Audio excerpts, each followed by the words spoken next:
Welcome to Chillin' 101. We hope this video helps. You begin by blocking the nugget's simple silhouette, a squashed rectangle with soft corners. Use a vertical guideline to center features and a horizontal eye line about 1/3 down. Place small circles where arms and legs will attach so proportions read correctly. This makes later posing easier. Once done, refine the outer contour into a slightly irregular, bumpy edge to mimic fried surface. Keep strokes light so you can erase and adjust proportions without muddying the drawing. Now you define personality. Position 2 small ovals for eyes on the guideline and vary spacing to change expression. Draw a tiny curved mouth beneath. A slight tilt gives mischievous charm. Sketch irregular little bumps and shallow indentations across the body to suggest breading. Use short cross-hatching and stippling in shadow zones to imply rough texture.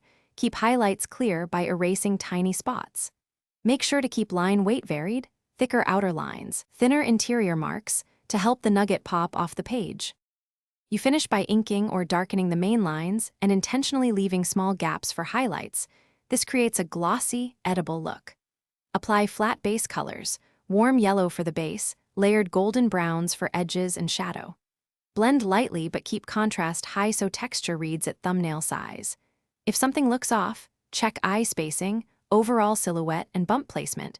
Redraw only the offending area rather than reworking the whole piece. One tip: reduce or enlarge bump scale until the nugget feels balanced. Thanks for watching. Consider subscribing if we helped you.